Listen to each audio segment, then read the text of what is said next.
Vijayanagara channel ವೀಕ್ಷಕರಿಗೆ ನಮಸ್ಕಾರ. ನಾನು ಭುವನಶ್ರೀ ನವೀನ್ ಕುಮಾರ್. ಈಗ ವಾರ್ತೆಗಳ ಮುಖ್ಯಾಂಶಗಳು.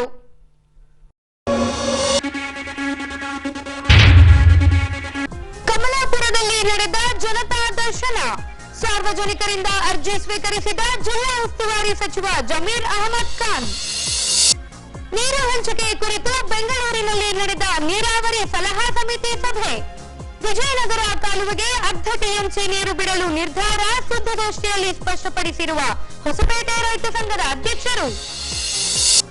ಮಾಸಿಕ ಪಿಂಚಣಿ ವಿತರಿಸುವಲ್ಲಿ ತಾರತಮ್ಯ ಬೇಡ, ಸಮಾನ ಪಿಂಚಣಿ ನೀಡುವಂತೆ ಆಗ್ರಹಿಸಿ ಸರ್ಕಾರಕ್ಕೆ ಮನವಿ ಸಲ್ಲಿಸಿದ ವಿಕಲಚೇತನರ ಸಂಘಟನೆಗಳು. ಕೋದಂಡರಾಮ ಶಾಲೆಯಲ್ಲಿ ನಡೆದ ಮಾತೆಯರ ಪಾದಪೂಜೆ. ಅಮ್ಮಂದಿರರ ಪಾದ ತೊಳೆದು ಪೂಜೆ ಸಲ್ಲಿಸಿದ ಮಕ್ಕಳು. ಭಾರತೀಯರ ಸಂಸ್ಕಾರಕ್ಕೆ ಒತ್ತು ನೀಡಿದ ಶಾಲಾ ಆಡಳಿತ ಮಂಡಳಿ. ಭಕ್ತಿಯಿಂದ ನೆರವೇರಿದ ಬನಶಂಕರಿ ಉತ್ಸವ. ಪಾಲಕಿ ಉತ್ಸವದ ಮೆರವಣಿಗೆಗೆ ಸಾಕ್ಷಿಯಾದ ದೇವಾಂಗ ಸಮುದಾಯ. ಈಗ ವಾರ್ತೆಗಳ ವಿವರ. ರಾಜ್ಯದಲ್ಲಿ ಕಾಂಗ್ರೆಸ್ ಸರ್ಕಾರ ಅಧಿಕಾರಕ್ಕೆ ಬಂದಾಗಿನಿಂದ ಕಳೆದೊಂದೂವರೆ ತಿಂಗಳಿಂದ ರಾಜ್ಯದ ಪ್ರತಿಯೊಂದು ಜಿಲ್ಲೆಯ ಆಯಾ ತಾಲೂಕು ಕೇಂದ್ರಗಳಲ್ಲಿ ಜನತಾ ದರ್ಶನ ನಡೆಸಲಾಗುತ್ತಿದೆ. ಹೀಗೆ ದಿನಾಂಕ 24ರಂದು ಕಮಲಾಪುರದಲ್ಲಿ ಜಿಲ್ಲಾ ಉಸ್ತುವಾರಿ ಸಚಿವರಿಂದ ಜನತಾ ದರ್ಶನ ಹಮ್ಮಿಕೊಳ್ಳಲಾಗಿ ಸಾರ್ವಜನಿಕರಿಂದ ಅಹವಾಲುಗಳನ್ನು ಸ್ವೀಕರಿಸಿದ್ದಾರೆ. ಹೀಗೆ ದಿನಾಂಕ 24ರಂದು ಕಮಲಾಪುರದ ಮಯೂರ ಭುವನೇಶ್ವರಿ ಹೋಟೆಲ್ನ ಆವರಣದಲ್ಲಿ ಜಿಲ್ಲಾ ಉಸ್ತುವಾರಿ ಸಚಿವರ ನೇತೃತ್ವದಲ್ಲಿ ಜನತಾ ದರ್ಶನ ಕೈಗೊಳ್ಳಲಾಗಿತ್ತು. ಈ ಭಾಗವಾಗಿ ವೇದಿಕೆ ಮೇಲಿನ ಗಣ್ಯರಿಂದ ದೀಪ ಬೆಳಗಿಸುವ ಮೂಲಕ ಜನತಾ ದರ್ಶನ ಕಾರ್ಯಕ್ರಮಕ್ಕೆ ಚಾಲನೆ ನೀಡಲಾಯಿತು. ಈ ವೇಳೆ ಶಾಸಕ ಎಚ್ಆರ್ ಗವ್ಯಪ್ಪನವರು ಮಾತನಾಡಿ, ಕ್ಷೇತ್ರದ ಬಹುತೇಕ ಜನರು ಒಂದಲ್ಲ ಒಂದು ರೀತಿಯ ಸಮಸ್ಯೆಯನ್ನ ಅನುಭವಿಸುತ್ತಿದ್ದಾರೆ. ಅವರಿಗೆ ಸ್ಪಂದಿಸುವ ಹಿನ್ನೆಲೆಯಲ್ಲಿ ಜನತಾ ದರ್ಶನ ಕಾರ್ಯಕ್ರಮ ನಡೆಸಲಾಗುತ್ತಿದೆ ಎಂದರು. ಈ ಉದ್ದೇಶ ಇವತ್ತು ಜನತಾ ದರ್ಶನ ಇಡೀ ರಾಜ್ಯದಲ್ಲಿ ಎಲ್ಲ ಕಡೆ ಮಾಡಬೇಕಂತ ಹೇಳ್ಬಿಟ್ಟು ನಮ್ಮ ಮುಖ್ಯಮಂತ್ರಿಗಳು ಇವತ್ತು ಆದೇಶ ಹೊರಡಿಸಿದ್ದಾರೆ. ಹಾಗಾಗಿ ಎಲ್ಲ ಕಡೆ ನಡೀತಾ ಇದೆ. ಇಡೀ ನಮ್ಮ ಜಿಲ್ಲೆಯಲ್ಲಾಗಲಿ ರಾಜ್ಯದಲ್ಲಾಗಲಿ ಎಲ್ಲ ಕಡೆ ಜನರಿಗೆ ಅನುಕೂಲ ಆಗಲಿ, ಅಧಿಕಾರಿಗಳನ್ನ ಕುಂದಿರಿಸ್ಕೊಂಡು ಅಲ್ಲಿ ಸ್ಥಳೀಯ ಶಾಸಕರು ಮತ್ತು ಜಿಲ್ಲಾ ಮಂತ್ರಿಗಳು ಮತ್ತು ಎಲ್ಲ ಅಧಿಕಾರಿಗಳನ್ನ ಕುಂದಿರಿಸ್ಕೊಂಡು ಜನರಿಗೆ ಏನೇನು ಸಮಸ್ಯೆಗಳಿದಾವೆ ಸಾಲ್ವ್ ಮಾಡ್ಬೇಕಂದೇಳಿ ನಮ್ಮ ಮುಖ್ಯಮಂತ್ರಿಗಳು ಅವರ ಆದೇಶ ಅವ್ರ ಮೇರೆಗೆ ಇವತ್ತು ನಾವೆಲ್ಲ ಜನತಾ ದರ್ಶನ ಮಾಡ್ತಾ ಇದ್ದೀವಿ. ನೀವೇನು ಸಮಸ್ಯೆ ಆಗಲಿ ಹೊಸಪೇಟೆಗೆ 2 ತಿಂಗಳ ಹಿಂದ್ಗಡೆ ನಾವು ಮಾಡಿದ್ದೀವಿ. ಭಾಳಷ್ಟು ಸಮಸ್ಯೆಗಳು ಬಗೆಹರಿದ್ದಾವೆ. ಹಾಗಾಗಿ ಇವತ್ತು ನಮ್ಮ ಅಧಿಕಾರಿಗಳು ಕೂಡ ಏನೇನು ಸಮಸ್ಯೆಗಳಿದಾವೆ ಎಲ್ಲ ಕ್ಲಿಯರ್ ಮಾಡ್ಕೊತಾನೆ ಹೋಗ್ತಾ ಇದ್ದಾರೆ. ಇವತ್ತು ನನ್ನ ಮನೆ ಮುಂದೆ ಮುಂಚೆ ದಿವಸ ಏನಿಲ್ಲ ಅಂದರೆ 200-300 ಜನ ಬರೋರು. ಇವತ್ತು ನಾನು ನೋಡ್ತಾ ಇದ್ದೀನಿ ಭಾಳಷ್ಟು ಕಡಿಮೆ ಆಗಿದೆ. ಅದೇ ರೀತಿಯಾಗಿ ಇವತ್ತು ಕಮಲಾಪುರ್ನಲ್ಲಿ ಕೂಡ ಇಟ್ಕೊಂಡಿದ್ದೀವಿ ನಾವು ಜನತಾ ದರ್ಶನ. ನಿಮಗೆಲ್ಲ ವಿಶ್ವಾಸ ಕೊಡ್ತಾ ಇದ್ದೀವಿ. ನೀವೇನೇನೋ ಅರ್ಜಿಗಳು ಸಲ್ಲಿಸ್ತೀರಿ ಅದೆಲ್ಲ ನಮ್ಮ ಅಧಿಕಾರಿಗಳು ಮತ್ತೆ ನಾವು ನಿಂತು ನಾವು ಮಾಡ್ತೀವಿ ಅಂತ ಹೇಳ್ತೀವಿ. ಬಳಿಕ ಜಿಲ್ಲಾ ಉಸ್ತುವಾರಿ ಸಚಿವ ಜಮೀರ್ ಅಹಮದ್ ಖಾನ್ ಅವರು ಮಾತನಾಡಿ, ಮುಖ್ಯಮಂತ್ರಿಗಳ ಸೂಚನೆಯ ಮೇರೆಗೆ ಪ್ರತಿ ಜಿಲ್ಲೆಯಲ್ಲಿ ಜನತಾ ದರ್ಶನ ನಡೆಸಿ ಜನರ ಸಮಸ್ಯೆಗೆ ಪರಿಹಾರ ಕಂಡುಕೊಳ್ಳಲಾಗುವುದೆಂದು ತಿಳಿಸಿದರು. ಜನತಾ ದರ್ಶನ ಕಾರ್ಯಕ್ರಮನ ಇವತ್ತು ನಮ್ಮ ಜಿಲ್ಲೆಯಲ್ಲಿ ಮೊದಲೇ 2ನೇ ಬಾರಿಯಾಗಿ ನಾವು ಇಟ್ಕೊಂಡಿದ್ವಿ. ನಮ್ಮ ಮನೆ ಮುಖ್ಯಮಂತ್ರಿಗಳಾದಂತ ಸಿದ್ದರಾಮಯ್ಯ ಅವರು ಎಲ್ಲ ಜಿಲ್ಲಾ ಉಸ್ತುವಾರಿ ಮಂತ್ರಿಗಳಿಗೆ ನಿಮ್ಮ ಜಿಲ್ಲೆಯಲ್ಲಿ ಜಿಲ್ಲಾ ಉಸ್ತುವಾರಿ ಮಂತ್ರಿಗಳು ಜನತಾ ದರ್ಶನ ಪ್ರತಿ 2 ತಿಂಗಳಲ್ಲಿ ಮಾಡಿ ಜನಗಳ ಸಮಸ್ಯೆನ ಬಗೆಹರಿಸಬೇಕು ಅಂತ ಹೇಳ್ಬಿಟ್ಟು ಸೂಚನೆಯನ್ನ ಕೊಟ್ಟಿದ್ದಕ್ಕೆ 1.5 ತಿಂಗಳ ಹಿಂದೆ ಒಂದು ಜನತಾ ದರ್ಶನ ಮಾಡಿದ್ವಿ. ಇವತ್ತು ಕಮಲಾಪುರಲ್ಲಿ ಜನತಾ ದರ್ಶನ ಹಮ್ಮಿಕೊಂಡಿದ್ದೀವಿ.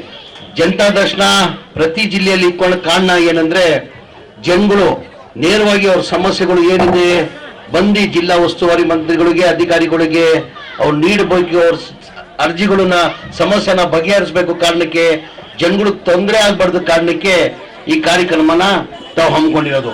ಹೋದ ಬಾರಿ ನಮ್ಗೆ ಬಹಳಷ್ಟು ಅರ್ಜಿಗಳು ಬಂದಿದೆ. ಎಲ್ಲ ನಾವು ಮಾಡಿದ್ದೇವೆ ಅಂತ ಹೇಳಕ್ಕೆ ನಾನು ಸಿದ್ಧ ಇಲ್ಲ. ನನ್ನ ಅನಿಸಿಕೆ ಹೋದ ಸತಿ ಜನಗಳು ಕೊಟ್ಟಿದ್ದ ಅರ್ಜಿಗಳಲ್ಲಿ ಕನಿಷ್ಠ 80% ಅಂತೂ ನಾವು ಬಗೆಹರಿಸಿದ್ವಿ. 20% ಮಾಡಕ್ಕೆ ಸಾಧ್ಯ ಆಗಲಿಲ್ಲ. ಅದು ಮಾಡಕ್ಕೆ ನಾವು ಪ್ರಯತ್ನ ಮಾಡ್ತೀವಿ. ಎಲ್ಲ 100ಕ್ಕೆ 100 ನಾವು ಮಾಡ್ತೀವಿ ಅಂತ ಹೇಳಕ್ ಸಾಧ್ಯ ಆಗಲ್ಲ. ಆದಷ್ಟು ನಮ್ಮ ಕೈಯಲ್ಲಿ ಏನೇನು ತಮ್ಮ ಸಮಸ್ಯೆ ಇದೆ ಬಗೆಹರಿಸಕ್ಕೆ ನಾವು ಪ್ರಯತ್ನ ಮಾಡ್ತೀನಿ. ತಮ್ಮ ಅರ್ಜಿಗಳು ತಾವು ಒಂದೊಂದಾಗಿ ಬಂದು ಕೊಡ್ಬೇಕಂತ ನಿಮ್ಮಲ್ಲಿ ಕೈ ಜೋಡಿಸಿ ಮನವಿ ಮಾಡ್ಕೊಂಡು ನನ್ನ ಮಾತು ಮುಗಿಸ್ತೀನಿ. ಜೈ ಹಿಂದ್, ಜೈ ಕರ್ನಾಟಕ. ಪ್ರಸಕ್ತ ಸಾಲಿನಲ್ಲಿ ಸಮರ್ಪಕ ಮಳೆ ಬಾರದ ಹಿನ್ನೆಲೆಯಲ್ಲಿ ರಾಜ್ಯದ ಬಹುತೇಕ ಜಲಾಶಯಗಳು ನೀರಿನ ಕೊರತೆಯನ್ನ ಎದುರಿಸುತ್ತಿವೆ. ಇತ್ತ ತುಂಗಭದ್ರಾ ಜಲಾಶಯ ಹೊರತಾಗಿಲ್ಲ. ಹೀಗೆ ವಿಜಯನಗರ ಕಾಲುವೆ ವ್ಯಾಪ್ತಿಯಲ್ಲಿ ಬೆಳೆದ ಬೆಳೆಗಳು ನೀರಿಲ್ಲದೆ ಒಣಗತೊಡಗಿವೆ. ಈ ಹಿನ್ನೆಲೆಯಲ್ಲಿ ಬೆಳೆದು ನಿಂತ ಬೆಳೆಗೆ ನೀರು ಹರಿಸುವಂತೆ ರೈತರ ಕೋರಿಕೆಯ ಮೇರೆಗೆ ಮುಖ್ಯಮಂತ್ರಿಗಳ ನೇತೃತ್ವದಲ್ಲಿ ನೀರಾವರಿ ಸಲಹಾ ಸಮಿತಿಯ ಸಭೆ ನಡೆಸಿ ವಿಜಯನಗರ ಕಾಲುವೆಗೆ ಅರ್ಧ ಟಿಎಂಸಿ ನೀರು ಬಿಡಲು ನಿರ್ಧರಿಸಲಾಗಿದೆ ಎಂದು ಹೊಸಪೇಟೆ ರೈತ ಸಂಘದ ಅಧ್ಯಕ್ಷ ಕಟಗಿ ಜಂಬಯ್ಯ ನಾಯಕ್ರವರು ಸುದ್ದಿಗೋಷ್ಠಿಯಲ್ಲಿ ಸ್ಪಷ್ಟಪಡಿಸಿದ್ದಾರೆ. ನಮಗೆ ಅಲ್ಲಿ ಒಂದು ಡಿಮ್ಯಾಂಡನ್ನು ನಾವು ಒತ್ತಾಯ ಮಾಡಿದ ಸಂದರ್ಭದಲ್ಲಿ ಅವರು ಅರ್ಧ ಟಿಎಂಸಿ ನೀರು ನಮಗೆ ಈಗೇನು ಜನವರಿ 23ರಿಂದ 30ನೇ ತಾರೀಕು 5ನೇ ತಿಂಗಳು ಮೇ ಇಲ್ಲಿವರೆಗೆನ ಡೈಲಿ 100 ಕ್ಯೂಸೆಸ್ ಕೊಡಲಿಕ್ಕೆ ಅವರೊಂದು ಆದೇಶವನ್ನು ಮಾಡಿದ್ರು. ಈಗ ಅವ್ರು ಹೇಳ್ತಕ್ಕಂಥದ್ದು ಏನಂದರೆ ಆನ್ ಆ್ಯಂಡ್ ಆಫ್ ಏನು ಡ್ಯಾಮ್ನಲ್ಲಿ ನೀರು ಇರ್ತಕ್ಕಂಥದ್ದು 10 TMC ನೀರಲ್ಲಿ 2 TMC ಡೆಡ್ ಸ್ಟೋರೇಜ್ ಇರ್ತಕ್ಕಂಥದ್ದು. ಅದರಲ್ಲಿ ಬೇರೆ ಬೇರೆ ಜಿಲ್ಲೆಗಳು ನಾವು ಬೇರೆ ಬೇರೆ ಜಿಲ್ಲೆಗಳಲ್ಲಿ ಅವರಿಗೆ ಅಲ್ಲೇ ಕೋಟ ಮುಗಿದೋಗಿದೆ, ನಮ್ಮ ಕೋಟನೇ ಬೇರೆ ಅವ್ರದ್ದೇ ಬೇರೆ ಅಂತಂದೇಳಿ ನಾವು ಭಾಳ ಹೋರಾಟ ಕೂಡ ಅಲ್ಲಿ ವಿಧಾನಸೌಧದಲ್ಲೇ ನಾವು ಮಾಡಿದ್ವಿ. ಅವ್ರು ಕೊನೆಗೆ ಒಂದು ಹೋರಾಟಕ್ಕೆ ಮಣಿದು ನಮಗೆ ಅರ್ಧ TMC ನೀರನ್ನು ಕೊಟ್ಟಿದ್ದಾರೆ. ಈಗ ಇದು ಆನ್ ಆ್ಯಂಡ್ ಆಫ್ ಅಂತ ಹೇಳ್ತಾರೆ. 20 ದಿವಸ ನೀರು ಕೊಡೋದು, 10 ದಿವಸ ತೆಗೆಯೋಂಥದ್ದು ಕೆಲಸ ಇದು ಮಾಡಿದ್ದಾರೆ ಸರ್ಗೆ. ಅದಕ್ಕೆ ನಮ್ಮ ರೈತರು ಈಗಿನ ಒಂದು ಮಳೆ ನೀರಿನ ಒಂದು ಸೇಕರಣೆ ಏನು ಇದೆಯಲ್ಲ ಇದಕ್ಕೆ ನಾವು ಒಪ್ಪಿಗೆಬೇಕಾಗ್ತದೆ. ಈಗೇನು 10 ದಿವಸ ನೀರು ಏನು ತೆಗಿತಾರೋ ಇದಕ್ಕೆ ನಾವೆಲ್ಲರೂ ಕೂಡ ಸಹಕಾರ ಕೊಡಬೇಕಂತಂದೇಳಿ ನಾವು ಇವತ್ತು ಪತ್ರಿಕಾಗೋಷ್ಠಿ ಮುಖಾಂತರ ಏನು 15 ದಿವಸ 20 ದಿವಸ ನೀರು ಕೊಡ್ತಾರಲ್ಲ ಫಸ್ಟಿಗೆ ನಾವು ನೀರಾವರಿ ಇಲಾಖೆ ನಿನ್ನೆ ಹೇಳಿದ್ವಿ, ಸರ್ ನೀವು 20 ದಿವಸ ಕೊಡ್ತಿರಲ್ಲ ಸ್ವಲ್ಪ ಫೋರ್ಸ್ ಇರಲಿ ನೀರು, ಅದು ಕೊನೆ ಭಾಗ ಕೂಡ ಹೋಗ್ಬೇಕು. ಸ್ಟಾರ್ಟಿಂಗ್ನಲ್ಲಿ ಇರ್ತಕ್ಕಂಥ ರೈತರಿಗೆ ಖುಷಿ ಆಗ್ತಾರೆ, ಕೊನೆಯ ಭಾಗ ಏನಿದೆಲ್ಲ ಅಲ್ಲಿ ಕೂಡ ಹೋಗ್ಬೇಕು ಅಂತಂದು ಹೇಳಿದ್ವಿ. ಅವರು ಕೂಡ ಫೋರ್ಸ್ ಇದನ್ನು ಕೊಡ್ತೀವಿ ಅಂತ ಹೇಳಿದ್ದಾರೆ. ಇದಕ್ಕೆ 20 ದಿವಸ ನೀರು ಕೊಡ್ತಾರಲ್ಲ ಸ್ಟಾರ್ಟಿಂಗ್ನಾಗ ಇರ್ತಕ್ಕಂಥ ರೈತರು ಮುಂದೆ ಹೋಗೋಂಥ ಮತ್ತೆ ಕಂಟಿನ್ಯೂಯೇಷನ್ ಏನು ಮಾಡ್ತಾರಲ್ಲ ಸ್ವಲ್ಪ ಸ್ಟಾಪ್ ಮಾಡಿ ಮುಂದಿನ ರೈತರಿಗೆ ಅನುಕೂಲ ಮಾಡಿಕೊಡ್ಬೇಕು. ಇನ್ನು ನಮ್ಮ ರೈತರಲ್ಲೇ ಗೊಂದಲ ಆಗಬಾರ್ದು ಅಂತೇಳಿ ಇವತ್ತು ಪತ್ರಿಕಾಗೋಷ್ಠಿ ಮುಖಾಂತರ ನಾವು ಈ ಸುದ್ದಿಯನ್ನು ತಮ್ಮ ಮುಂದೆ ಹೇಳಲಿಕ್ಕೆ ನಾನು ಬಯಸ್ತೇನೆ. ಹುಟ್ಟಿನಿಂದ ಸೇರಿದಂತೆ ನಾನಾ ಕಾರಣಗಳಿಂದ ವಿಕಲಾಂಗತೆ ಹೊಂದಿದ ವಿಕಲಚೇತನರಿಂದ ಕೇಂದ್ರ ಹಾಗೂ ರಾಜ್ಯ ಸರ್ಕಾರದ ಸಹಯೋಗದಲ್ಲಿ ಇಂತಿಷ್ಟು ಪ್ರತಿ ತಿಂಗಳು ಮಾಸಾಶನ ನೀಡಲಾಗುತ್ತಿದೆ. ವಿಕಲಾಂಗತೆಯಲ್ಲಿ 21 ತೆರನಾಗಿದ್ದು ಸಮಾನ ಮಾಸಾಶನ ನೀಡಬೇಕೆಂದು ಹೊಸಪೇಟೆ ನಗರದ ವಿಕಲಚೇತನರ ಸಂಘಟನೆಯು ತಹಶೀಲ್ದಾರ್ ದ್ವಾರ ಸರ್ಕಾರಕ್ಕೆ ಮನವಿ ಮೂಲಕ ಆರೈಸಿದೆ. ಮಯೂರಿ ಮಹಿಳಾ ವಿಶೇಷ ಚೇತನರ ಸಂಘದ ವತಿಯಿಂದ ತಹಶೀಲ್ದಾರ್ ಕಚೇರಿ ಮೂಲಕ ಮಾನ್ಯ ಮುಖ್ಯಮಂತ್ರಿಗಳು ಕರ್ನಾಟಕ ಸರ್ಕಾರ ಇವರಿಗೆ ಒಂದು ಮನವಿಯನ್ನು ವಿಶೇಷ ಚೇತನರ ಸಂಘದ ವತಿಯಿಂದ ನೀಡಿದ್ದೀವಿ. ಇದರಲ್ಲಿ ಕೇವಲ ಒಂದೇ ಒಂದು ಹಕ್ಕೊತ್ತಾಯ ಇದೆ. ಹಲವಾರು ವರ್ಷಗಳಿಂದ ನಮ್ಮ ಸಂಘಟನೆ ಈ ವಿಚಾರದ ಬಗ್ಗೆ ಹೋರಾಟ ಮಾಡ್ತಾ ಬರ್ತಾ ಇದೆ. ಅದೇನಂತ ಹೇಳಿದ್ರೆ, ಒಂದು ಸರ್ತಿ ಒಬ್ಬ ಮನುಷ್ಯನಿಗೆ ಅಂಗವಿಕಲತೆ ಬಂತು ಅಂತ ಹೇಳಿದ್ರೆ ಅದು ಶಾಶ್ವತವಾಗಿ ಇರ್ತಕ್ಕಂಥದ್ದು. ಅದು ಪೋಲಿಯೋ ಆಗಿರ್ಬೋದು, ಆಕ್ಸಿಡೆಂಟ್ ಆಗಿ ಕೈಕಾಲುಗಳನ್ನು ಕಳೆದುಕೊಂಡಿರ್ತಕ್ಕಂಥದ್ದು, ಕಣ್ಣುಗಳನ್ನು ಕಳೆದುಕೊಂಡಿರ್ತಕ್ಕಂಥದ್ದು ಇರ್ಬೋದು, ಮೂಕ ಮತ್ತು ಕಿವುಡ ಮಕ್ಕಳಿರ್ತಕ್ಕಂಥ ಇರ್ಬೋದು, ಬುದ್ಧಿಮಾಂದ್ಯತೆ ಇರ್ಬೋದು, ಮಾನಸಿಕ ಅಸ್ವಸ್ಥತೆ ಇರ್ಬೋದು, ಕುಷ್ಠರೋಗದಿಂದ ಬಂದು ಕೈಕಾಲು ಬೆರಳುಗಳು ಉದುರಿರ್ತಕ್ಕಂಥದ್ದು ಇರ್ಬೋದು, ಆ್ಯಸಿಡ್ ದಾಳಿಗೆ ಒಳಗಾಗಿ ಅಂಗಾಂಗಗಳನ್ನು ಕಳೆದುಕೊಂಡಿರ್ತಕ್ಕಂಥದ್ದು. ಹೀಗೆ ತರೇವಾರಿ ಸರ್ಕಾರ, ಭಾರತ ಸರ್ಕಾರವು ಹೇಳಿದಂತೆ 21 ಬಗೆಯ ಅಂಗವಿಕಲತೆಗಳನ್ನು ಅಂಗವಿಕಲರ ಕಾಯ್ದೆಯಲ್ಲಿ ಒಳಪಡಿಸಲಾಗಿದೆ.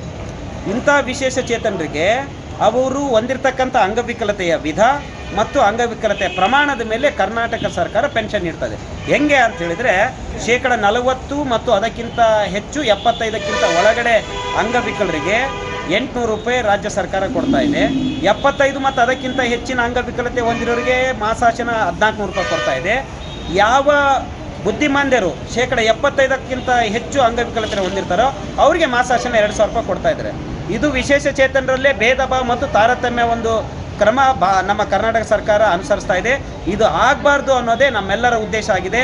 ಒಂದು ಸರ್ತಿ ಅಂಗವಿಕಲತೆ ಬಂತು ಅಂತ ಹೇಳಿದ್ರೆ ಜೀವನ ಪರ್ಯಂತ ಶಾಶ್ವತವಾಗಿ ಆ ಅಂಗವಿಕಲತೆ ನಮ್ಮ ಜೊತೆಗೆ ಸಾಯಬೇಕೇ ಹೊರತು ಅದು ವಾಸಿ ಆಗ್ತಕ್ಕಂಥದ್ದಲ್ಲ. ಹಾಗಾಗಿ ನಮ್ಮ ಕರ್ನಾಟಕ ಸರ್ಕಾರ ಈಗಲಾದರೆ ಎಚ್ಚೆತ್ಕೊಳ್ಬೇಕು.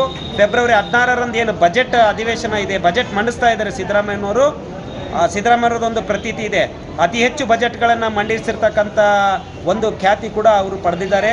ಅಟ್ಲೀಸ್ಟ್ ಇವಾಗಲಾದರೂ ಕೂಡ ಸಮಾಜದ ದುರ್ಬಲ ವರ್ಗದವ್ರ ಜೊತೆ, ಆ ವರ್ಗದ ಒಂದು ಸುಖ ದುಃಖಗಳಿಗೆ, ದುಃಖ ದುಮ್ಮಾನಗಳಿಗೆ ಅವರು ಜೊತೆಯಾಗಿ ಇರಬೇಕು ಅಂತಕ್ಕಂಥದ್ದು. ಇನ್ನು ಇದ್ರ ಜೊತೆಗೆ ವಿಶೇಷ ಚೇತನರು ಹೊಂದಿರತಕ್ಕಂಥ ಅಂಗವಿಕಲತೆ ಜೊತೆಗೆ ಅವರಿಗೆ ಸೈಡ್ ಎಫೆಕ್ಟ್ಸ್ ಇರ್ತದೆ, ಫಿಟ್ಸ್ ಬರ್ತಕ್ಕಂಥದ್ದು ಇರ್ಬೋದು, ಬೇರೆ ಸೈಡ್ ಎಫೆಕ್ಟ್ಸ್ ಇರ್ತಕ್ಕಂಥದ್ದು. ಅದಕ್ಕೆ ಪ್ರತಿನಿತ್ಯ ಔಷಧಿಗಳನ್ನು ತೆಗೆದುಕೊಳ್ಬೇಕಾಗ್ತದೆ. ಈ ರೀತಿಯ ಔಷಧಿಗಳನ್ನ ತೆಗೆದುಕೊಳ್ಳೋಕ್ಕೆ ಚಿಕಿತ್ಸಾ ವೆಚ್ಚ ಕೂಡ ಭರಿಸಬೇಕಾಗ್ತದೆ. ಈಗಾಗಲೇ ವಿಶೇಷ ಚೇತನರು ಅಂತ ಹೇಳಿದ್ರೆ ತಂದೆ ತಾಯಿಗಳು ಚಿಕ್ಕವರು ಇರಬೇಕಾದ್ರೆ ಎಲ್ಲೋ ಒಂದು ಜಾತ್ರೆಗಳಿಗೆ ಅಲ್ಲಿ ಬಿಟ್ಟು ಬರ್ತಕ್ಕಂಥದ್ದು. ಈ ಅಂಗವಿಕಲತೆ ಮಕ್ಕಳೇ ನಮಗೆ ಶಾಪ, ಅವರು ಹೊರೆ ಅಂತಕ್ಕಂಥ ಎಷ್ಟೋ ವಿಶೇಷ ಚೇತನರು ನಮ್ಮಲ್ಲಿದ್ದಾರೆ. ಮೊದಲೇ ಜೀವನ ನಡೆಸೋದೇ ಕಷ್ಟ ಆಗಿದೆ, ವಿಶೇಷ ಚೇತನರು ಕರ್ಕೊಂಡು ಹೋಗೋದೇ ದೊಡ್ಡ ಸವಾಲು ಅಂತಂದೇಳಿ ಚಿಂತೆ ಮಾಡ್ತಕ್ಕಂಥ ಈ ದಿನಗಳಲ್ಲಿ ಸರ್ಕಾರ ನಮ್ಮ ಕಷ್ಟ ಕಾರ್ಪಣ್ಯಗಳಿಗೆ ಸ್ಪಂದಿಸಿದರೆ ಹೇಗೆ? ಬೇರೆ ಬೇರೆ ವರ್ಗದ ಜನರಿಗೆ ಭರಪೂರ ಒಂದು ಯೋಜನೆಗಳನ್ನು, ವ್ಯವಸ್ಥೆಗಳನ್ನು, ಸವಲತ್ತುಗಳನ್ನು ನೀಡ್ತಕ್ಕಂಥ ಸರ್ಕಾರ ಸಮಾಜದ ದುರ್ಬಲ ವರ್ಗವಾಗಿರ್ತಕ್ಕಂಥ ವಿಶೇಷ ಚೇತನರು ಕೂಡ ಕೊಡಬೇಕು ಅಂತಕ್ಕಂಥದ್ದು ನಮ್ಮೆಲ್ಲರ ಆಗ್ರಹವಾಗಿದೆ. ಹಾಗಾಗಿ ಏಕನೀತಿ ಪೆನ್ಷನ್ ಮಾಸಾಶನ ಒಂದು ನೀತಿಯನ್ನು ಸರ್ಕಾರ ಜಾರಿಗೆ ತರಬೇಕು. ಎಲ್ಲರಿಗೆ ಮಾಸಾಶನ 3,000 ರೂಪಾಯಿ ಮಾಡಬೇಕು ಅನ್ನೋದು ನಮ್ಮೆಲ್ಲರ ಆಗ್ರಹ ಆಗಿದೆ. ಒಂದು ವೇಳೆ ಈ ಬಜೆಟ್ನಲ್ಲಿ ಏನಾದರೂ ಮಂಡನೆ ಆಗದೇ ಇದ್ದರೆ ನಮ್ಮ ಹೊಸಪೇಟೆಗೆ ಬರ್ತಕ್ಕಂಥ ಯಾವುದೇ ಮಿನಿಸ್ಟ್ರುಗಳಿರ್ಬೋದು, ಮಾನ್ಯ ಮುಖ್ಯಮಂತ್ರಿಗಳಿರ್ಬೋದು, ಅವರಿಗೆ ನಾವು ಹೇರಾವುಗಳನ್ನ ಹಾಕ್ತಕ್ಕಂಥದ್ದು, ಅವರ ವಿರುದ್ಧ ಹೋರಾಟ ಮಾಡ್ತಕ್ಕಂಥದ್ದನ್ನು ನಾವು ಆರಂಭಿಸ್ತೇವೆ. ಜೊತೆಗೆ ವಿಧಾನಸೌಧ ಚಲೋ ಅಂತಕ್ಕಂಥ ಕರೆಗೂ ಕೂಡ ಎಲ್ಲ ವಿಶೇಷ ಚೇತನರು ಕರೆ ಕೊಡ್ತೀವಿ ಅಂತಕ್ಕಂಥ ಎಚ್ಚರಿಕೆಯನ್ನು ಈ ಸತಿ ನಾವು ಸರ್ಕಾರಕ್ಕೆ ಕೊಡ್ತಾ ಇದ್ದೀವಿ. ಇವತ್ತಿನ ದಿನ ನಮ್ಮ ನಗರಗಡ್ಡ ವಿಕಲಚೇತನ ಸಂಘ ಮತ್ತು ಮಯೂರಿ ಮಹಿಳಾ ವಿಕಲಚೇತನ ಸಂಘ ಮತ್ತು ಗ್ರಾಮೀಣ ವಿಕಲಚೇತನ ಸಂಘ ವತಿಯಿಂದ ನಾವು ಇವತ್ತು ಮಾನ್ಯ ಮುಖ್ಯಮಂತ್ರಿಗಳಿಗೆ ನಾವು ಈ ಒಂದು ಮನವಿ ಪತ್ರವನ್ನು ಸಲ್ಲಿಸ್ತಾ ಇದ್ದೀವಿ. ಈ ಒಂದು ಮನವಿ ಪತ್ರ ಏನಪ್ಪ ಅಂತಂದರೆ ಎಲ್ಲ ನಮ್ಮ ಕರ್ನಾಟಕ ರಾಜ್ಯದಲ್ಲಿರ್ತಕ್ಕಂಥ ಎಲ್ಲ ವಿಶೇಷ ಚೇತನ ಏಕರೂಪವಾದಂಥ ಒಂದು ಮಾಸಾಶನ ಒಂದು ಜಾರಿಗೆ ತರಬೇಕು. ಅಲ್ಲದೆ ಮತ್ತು ನಮ್ಮ ಎಲ್ಲ ವಿಕಲಚೇತನರಿಗೆ ಈಗ ಏನು ಶೇಕಡವಾರು ಇದನ್ನೇನು ಮಾಸಾಶನ ನೀಡ್ತಾ ಇದೆ ಅದನ್ನು ರದ್ದು ಮಾಡಿ ಏಕರೂಪವಾಗಿ ಎಲ್ಲರಿಗೂ ಮಾಸಾಶನ ಜಾರಿ ಮಾಡಿ ಅದು ಪ್ರತಿಯೊಬ್ಬರು ಕೂಡ 3,000 ರೂಪಾಯಿನ ಒಂದು ಮಾಸಾಶನ ಹೆಚ್ಚಳ ಮಾಡ್ಬೇಕಂತ ಹೇಳ್ಬಿಟ್ಟು ಈ ಸಂದರ್ಭದಲ್ಲಿ ನಾವು ಕೇಳ್ತಾ ಇದ್ದೀವಿ. ಕಾರಣ ಇಷ್ಟ ಯಾಕಂದ್ರೆ ಇಲ್ಲಿ ಇರ್ತಕ್ಕಂಥ ನಮ್ಮ ಎಲ್ಲ ವಿಕಲಚೇತನರು ಕೂಡ ಕೆಲವು ಜನರಿಗೆ ಏನು ಅವರು ಕೆಲಸ ಮಾಡದೇ ಇರ್ತಕ್ಕಂಥ ಒಂದು ಅವರು ವ್ಯವಸ್ಥೆಯಲ್ಲಿ ಕೂಡ ಇದ್ದಾರೆ. ಸೊ ಅಂಥವ್ರಿಗೆ ಅವ್ರಿಗೆ ಒಂದು ಜೀವನ ನಿರ್ವಹಣೆ ಮಾಡಲಿಕ್ಕೆ ಇವಾಗ ನೀಡ್ತಿರ್ತಕ್ಕಂಥ ಏನು ಪೋಷಣ ಭತ್ಯೆ ಏನಿದೆ ಅದು ಸಾಕಾಗ್ತಿಲ್ಲ. ಹಾಗಾಗಿ ಈಗ ನಾವು ಬೇರೆ ರಾಜ್ಯಕ್ಕೆ ಹೋಲಿಸಿದಪ್ಪ ಅಂತಂದರೆ ಅತಿ ಕಡಿಮೆ ಒಂದು ಮಾಸಾಶನ ಇವತ್ತು ನಮ್ಮ ಕರ್ನಾಟಕ ರಾಜ್ಯದಲ್ಲಿ ಸಿಗ್ತಾ ಇದೆ. ಹಾಗಾಗಿ ಈ ಒಂದು ಏನು ಫೆಬ್ರವರಿ 16ನೇ ತಾರೀಕು ಬಜೆಟ್ ಮಂಡಿಸ್ತಾ ಇದ್ದಾರೆ ನಮ್ಮ ಮಾನ್ಯ ಮುಖ್ಯಮಂತ್ರಿಗಳು. ಆ ಒಂದು ಬಜೆಟ್ನಲ್ಲಿ ಎಲ್ಲ ವಿಕಲಚೇತನರಿಗೆ 3,000 ರೂಪಾಯಿನ ಮಾಸಾಶನ ನೀಡಬೇಕಂತ ಹೇಳ್ಬಿಟ್ಟು ಮತ್ತು ಏಕರೂಪವಾದ ಮಾಸಾಶನ ಜಾರಿಗೆ ತರಬೇಕಂತ ಹೇಳ್ಬಿಟ್ಟು ಈ ಒಂದು ಸಂದರ್ಭದಲ್ಲಿ ನಾವು ಮಾನ್ಯ ತಹಶೀಲ್ದಾರ್ ಮುಖಾಂತರ ಈ ಒಂದು ಮುಖ್ಯಮಂತ್ರಿಗಳಿಗೆ ನಾವು ಇವತ್ತು ಮನವಿ ಪತ್ರವನ್ನು ಸಲ್ಲಿಸ್ತಾ ಇದ್ದೀವಿ. ಹೊಸಪೇಟೆಯ ದೇವಾಂಗಪೇಟೆಯಲ್ಲಿ ಬರುವ ಕೋದಂಡರಾಮ ಸರ್ಕಾರಿ ಹಿರಿಯ ಪ್ರಾಥಮಿಕ ಶಾಲೆಯಲ್ಲಿ ತಾಯಂದಿರ ಸಭೆಯನ್ನ ಕೈಗೊಳ್ಳಲಾಗಿತ್ತು. ಈ ವೇಳೆ ಮಕ್ಕಳಿಂದ ತಾಯಂದಿರರ ಪಾದಪೂಜೆ ಮಾಡುವ ಮೂಲಕ ಹೆತ್ತಮ್ಮನವರ ಗೌರವಿಸುವುದರ ಜೊತೆಗೆ ಭಾರತೀಯರ ಸಂಸ್ಕೃತಿಯನ್ನ ಎತ್ತಿ ಹಿಡಿಯಲಾಯಿತು. ಹೌದು, ಭಾರತೀಯರ ಸಂಸ್ಕಾರ ಸಂಸ್ಕೃತಿಯನ್ನ ಇಂದಿನ ಮಕ್ಕಳಿಗೆ ತಿಳಿಪಡಿಸುವ ಹಿನ್ನೆಲೆಯಲ್ಲಿ ಕೋದಂಡರಾಮ ನಾಯ್ಡು ಸರ್ಕಾರಿ ಹಿರಿಯ ಪ್ರಾಥಮಿಕ ಶಾಲಾ ಆಡಳಿತ ಮಂಡಳಿಯಿಂದ ತಾಯಂದಿರರ ಸಭೆಯನ್ನ ಕೈಗೊಳ್ಳಲಾಗಿತ್ತು. ಈ ವೇಳೆ ವಿದ್ಯಾರ್ಥಿಗಳು ತಮ್ಮ ತಮ್ಮ ಹೆತ್ತಮ್ಮನವರ ಪಾದಪೂಜೆ ನಡೆಸಿ ಗೌರವಿಸಿದ್ರು. ಇನ್ನು ಮಕ್ಕಳಲ್ಲಿ ಭಾರತೀಯರ ಸಂಸ್ಕೃತಿ ಹಾಗೂ ಈ ಜಗತ್ತಿನಲ್ಲಿ ಹೆತ್ತವರ ಪಾತ್ರ ಕುರಿತು ತಿಳಿಸುವ ಹಿನ್ನೆಲೆಯಲ್ಲಿ ತಾಯಂದಿರ ಸಭೆ ಕೈಗೊಂಡು ಪಾದಪೂಜೆ ನಡೆಸಲಾಗಿದೆ ಎಂದು ಶಾಲಾ ಎಸ್ಡಿಎಂಸಿ ಅಧ್ಯಕ್ಷ ಗೌಳಿ ಕುಮಾರ್ ಅವರು ಈ ವೇಳೆ ತಿಳಿಸಿದ್ದಾರೆ. ಇಲ್ಲಿ ವಿಶೇಷವಾಗಿ ಇದು ನಮ್ಮ ಭಾರತ ದೇಶದ ಸಂಸ್ಕೃತಿಯಲ್ಲಿ ಮೊದಲನೇದಾಗಿ ತಾಯಂದಿರಿಗೆ ಬೆಲೆ ಕೊಡಬೇಕಂತ ಬಂದಿರೋಂಥ ಇತಿಹಾಸದಲ್ಲಿ ಬಂದಿರೋಂಥ ಮಾಹಿತಿ. ನಿಮಗೆ ಗೊತ್ತಿರೋ ಹಾಗೆ ಮೊದಲನೇ ಗುರು ಯಾರಂದರೆ ಶಾಲೆಗಿಂತ ಮೊದಲೇ ಗುರು ಅಂದರೆ ತಾಯಿನೇ ದೇವರು ಅಂತ. ಯಾಕಂದರೆ ತಾಯಿ ನಿಮಗೆ ಮನೆಗೆ ಹೇಳ್ಕೊಡ್ಲಿಲ್ಲ ಅಂದರೆ ಶಾಲೆಗೆ ನೀವು ಸೇರ್ತಿದ್ದಿಲ್ಲ. ಶಾಲೆಗೆ ಬಂದಮೇಲೆ ಎರಡನೇ ತಾಯಿ ಯಾರಂದರೆ ನಿಮ್ಮ ಶಿಕ್ಷಕರು. ಯಾಕಂದ್ರೆ ಪ್ರತಿ ಹುಡುಗರಿಗೆ ಮನೆಗಿಂತ ಜಾಸ್ತಿ ನಿಮ್ಮ ಶಿಕ್ಷಕರೇ ಇಲ್ಲಿ ನೋಡ್ತಿರ್ತಾರೆ. ಶಾಲೆಯಲ್ಲಿ ಏನು ಮಾಡ್ತೀರಿ, ಬೆಳಿಗ್ಗೆಯಿಂದ ಸಂಜೆವರೆಗೂ ಶಾಲೆಗಿರ್ತೀರಿ. ಅಲ್ಲಿ ಎರಡನೇ ತಾಯಿ ಅಂದರೆ ನಿಮ್ಮ ಶಾಲೆಯ ತರಗತಿ ಶಿಕ್ಷಕರು ಅಂತ ಹೇಳೋಕ್ಕೆ ಇಚ್ಛೆ ಪಡ್ತೇವೆ. ಅದೇ ರೀತಿ ಇಲ್ಲಿ ಭಾಳಷ್ಟು ಮಕ್ಕಳಿಗೆ ಇವತ್ತು ವಿಶೇಷವಾಗಿ ಎದಕ್ಕೆ ಇವತ್ತು ತಾಯಂದ್ರಿಗೆ ಪೂಜೆ ಮಾಡಿಸಿನಿ ಅಂದರೆ, ತಾಯಂದ್ರ ಬಗ್ಗೆ ಹುಡುಗರಿಗೆ ಯಾರಿಗೂ ಮಾಹಿತಿ ಅಷ್ಟು ಗೊತ್ತಿದ್ದಿಲ್ಲ. ಇವತ್ತು ಯಾಕಂದರೆ ಅವ್ರ ತಾಯಂದ್ರು ಕೂಡ ನಮ್ಮ ಮಕ್ಕಳು ಹೆಂಗೆ ಸಾಂಸ್ಕೃತಿಕವಾಗಿ ಕಲೀಲಿ, ನಮ್ಮ ತಾಯಂದ್ರಿಗೆ ಬೆಲೆ ಕೊಡಬೇಕಂದ್ರೆ ಎಲ್ಲ ಮಕ್ಕಳಿಗೆ ಈ ಶಾಲೆಯಲ್ಲಿ ತಿಳಿಸುವಂಥ ಕಾರ್ಯಕ್ರಮ ಇರೋದರಿಂದ, ಇವತ್ತು ತಾಯಂದ್ರ ದಿನಾಚರಣೆ ಇರೋದರಿಂದ ಎಲ್ಲ ಮಕ್ಕಳಿಗೆ ನಮ್ಮ ಮುಖ್ಯ ಗುರುಗಳು ಮತ್ತು ಸಹ ಶಿಕ್ಷಕರೊಂದವರಿಗೆ ಇದೆ, ತಾಯಂದ್ರಿಗೆ ಎಲ್ಲರಿಗೂ ಪೂಜೆ ಮಾಡೋಕ್ಕೂ ಅವರು ಮಕ್ಕಳು ಅಂತ. ಇವತ್ತು ಯಶಸ್ವಿಯಾಗಿ ನಮ್ಮ ಶಿಕ್ಷಕರೊಂದವರು ಕಾರ್ಯಕ್ರಮವನ್ನು ನಡೆಸಿಕೊಟ್ರೆ, ಅದ್ರ ಜೊತೆಗೆ ಇವತ್ತಿನ ವಿಶೇಷವಾಗಿ ನಮ್ಮ ಲಕ್ಷ್ಮಣಣ್ಣ ಅಂತ ಅಲ್ಲಿದ್ದಾರೆ. ಅಣ್ಣ ಲಕ್ಷ್ಮಣಣ್ಣ ಮುಂದೆ ಬಾ. ಇವರೆಲ್ಲಕ್ಕಿಂತ ತಾಯಂದರು ತಂದೆಯಂದರು ಗಿಂತ ಹೆಚ್ಚು ಅಂದರೆ ಆ ಮಕ್ಕಳಿಗೆ ತಂದೆ ಎಲ್ಲ ತಾಯಿ ಅವ್ರ ತಾತನೇ ಇವತ್ತು ಮೇಂಟೈನ್ ಮಾಡ್ತಾರೆ ನಾವು ಹುಡುಗರ ಮಕ್ಕಳ ಶಿಕ್ಷಣಕ್ಕೆ. ಇವತ್ತು ಏನಂದರೆ ನಮ್ಮ ಲಕ್ಷ್ಮಣಣ್ಣ ನನಗೆ ಭಾಳ ವರ್ಷಗಳಿಂದ ಪರಿಚಯ ಆದರೂ ಇವತ್ತು ಲಕ್ಷ್ಮಣಣ್ಣ ಅಂದ್ರೆ ನಾನು ಯಾರೋ ಮಾಡಿದ್ದೆ, ಬಂದ ಅಣ್ಣ ಇವತ್ತು ನೀವು ಬಂದಿದ್ದಕ್ಕೆ ನಮ್ಮ ಶಾಲೆ ಪರವಾಗಿ STMC ಪರವಾಗಿ ಮತ್ತೊಮ್ಮೆ ನಾನು ಅಭಿನಂದನೆಗಳನ್ನ ಸಲ್ಲಿಸ್ತಾ, ಇದರ ಜೊತೆಗೆ ಇವತ್ತೇನು ನಮ್ಮ ವೇದಿಕೆ ಮೇಲೆ ಇರುವಂಥ ಗಣ್ಯರೇ ಕನ್ನಡ ಶಾಲೆ ಸರ್ಕಾರಿ ಶಾಲೆ ಅಂದರೆ ಭಾಳಷ್ಟು ಮಂದಿಗೆ ಏನಂದರೆ ನನ್ನ ಮಕ್ಕಳು ಕಾನ್ವೆಂಟ್ ಓದಬೇಕು, ಪ್ರೈವೇಟ್ ಶಾಲೆಗೆ ಓದಿದರೆ ಮಕ್ಕಳು ಬುದ್ಧಿವಂತರಾಗ್ತಾರೆ ಅಂತ ಅಂದ್ಕೊಂಡಿದ್ದಾರೆ. ಅದ್ರ ಜೊತೆಗೆ ಸರ್ಕಾರಿ ಶಾಲೆಗೆ ಓದಿದಂಥ ಮಕ್ಕಳು ನಮ್ಮ ನಾಡ ನುಡಿ ಬಗ್ಗೆ ಎಲ್ಲವೂ ಮಾಹಿತಿ ಇರುತ್ತೆ. ಹೊಸಪೇಟೆಯ ಮೇಲ್ಗಡೆ ದೇವಾಂಗಪೇಟೆಯಲ್ಲಿ ಬರುವ ಬನಶಂಕರಿ ದೇವಸ್ಥಾನದಲ್ಲಿ ದಿನಾಂಕ 25ರಂದು ಬನಶಂಕರಿ ದೇವಿ ರಥೋತ್ಸವ ಕೈಗೊಳ್ಳಲಾಗಿತ್ತು. ಈ ಭಾಗವಾಗಿ ಬೆಳಿಗ್ಗೆ ದೇಗುಲದಲ್ಲಿ ವಿಶೇಷ ಪೂಜೆಗೈದು ನೆರೆದ ಭಕ್ತರಿಂದ ನಗರದ ಪ್ರಮುಖ ರಸ್ತೆಗಳಲ್ಲಿ ಪಾಲಕಿ ಉತ್ಸವ ನಡೆಸುವ ಮೂಲಕ ಭಕ್ತಿ ಸಮರ್ಪಿಸಲಾಯಿತು.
ಪ್ರಕಟಣೆ. ಎಷ್ಟೇ ಹಳೆಯ ಬಂಗಾರವಿರ್ಲಿ, ಪಾಲಿಶ್ ಮಾಡಿದ ಮೇಲೆ ಹೊಸದೇ ರೀತಿಯಲ್ಲಿ ಕಾಣ್ತದೆ ತಾಯಿ, ನೋಡಿ.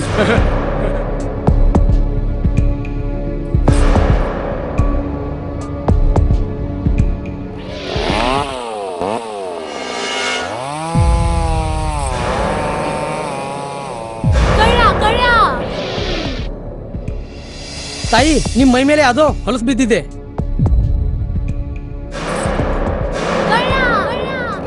ಇಲ್ಲಿ ತಾಯಿ, ನಾನು ಪೊಲೀಸ್.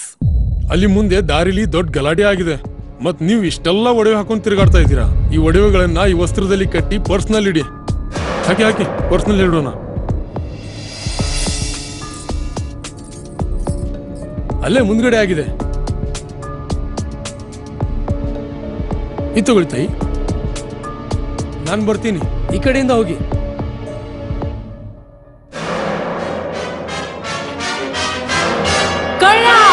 ಇಂತಹ ಮೋಸದ ಸಂಗತಿ ನಿಮಗೂ ನಡೆಯಬಹುದು. ತಮ್ಮ ಬೆಲೆ ಬಾಳುವ ಒಡವೆ ಆಭರಣ ವಸ್ತುಗಳನ್ನು ಎಚ್ಚರಿಕೆಯಿಂದ ಕಾಪಾಡಿ.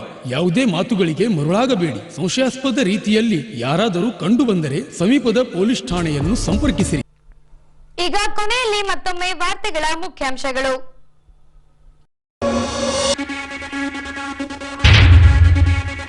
ಕಮಲಾಪುರದಲ್ಲಿ ನಡೆದ ಜನತಾ ದರ್ಶನ. ಸಾರ್ವಜನಿಕರಿಂದ ಅರ್ಜಿ ಸ್ವೀಕರಿಸಿದ ಜಿಲ್ಲಾ ಉಸ್ತುವಾರಿ ಸಚಿವ ಜಮೀರ್ ಅಹಮದ್ ಖಾನ್. ನೀರು ಹಂಚಿಕೆ ಕುರಿತು ಬೆಂಗಳೂರಿನಲ್ಲಿ ನಡೆದ ನೀರಾವರಿ ಸಲಹಾ ಸಮಿತಿ ಸಭೆ. ವಿಜಯನಗರ ಕಾಲುವೆಗೆ ಅರ್ಧ ಟಿಎಂಸಿ ನೀರು ಬಿಡಲು ನಿರ್ಧಾರ, ಸುದ್ದಿಗೋಷ್ಠಿಯಲ್ಲಿ ಸ್ಪಷ್ಟಪಡಿಸಿರುವ ಹೊಸಪೇಟೆ ರೈತ ಸಂಘದ ಅಧ್ಯಕ್ಷರು. ಮಾಸಿಕ ಪಿಂಚಣಿ ವಿತರಿಸುವಲ್ಲಿ ತಾರತಮ್ಯ ಬೇಡ, ಸಮಾನ ಪಿಂಚಣಿ ನೀಡುವಂತೆ ಆಗ್ರಹಿಸಿ ಸರ್ಕಾರಕ್ಕೆ ಮನವಿ ಸಲ್ಲಿಸಿದ ವಿಕಲಚೇತನರ ಸಂಘಟನೆಗಳು. ಕೋದಂಡರಾಮ ಶಾಲೆಯಲ್ಲಿ ನಡೆದ ಮಾತೆಯರ ಪಾದಪೂಜೆ. ಅಮ್ಮಂದಿರರ ಪಾದ ತೊಳೆದು ಪೂಜೆ ಸಲ್ಲಿಸಿದ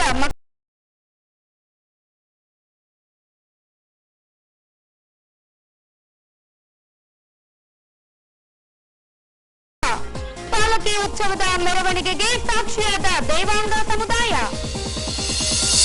ಇಲ್ಲಿಗೆ ವಾರ್ತಾ ಪ್ರಸಾರ ಮುಕ್ತಾಯವಾಯಿತು. ನೈಜ ಸುದ್ದಿಗಳಿಗಾಗಿ ನೋಡ್ತಾ ಇರಿ ವಿಜಯನಗರ ಸುದ್ದಿವಾಹಿನಿ. ನಮಸ್ಕಾರ.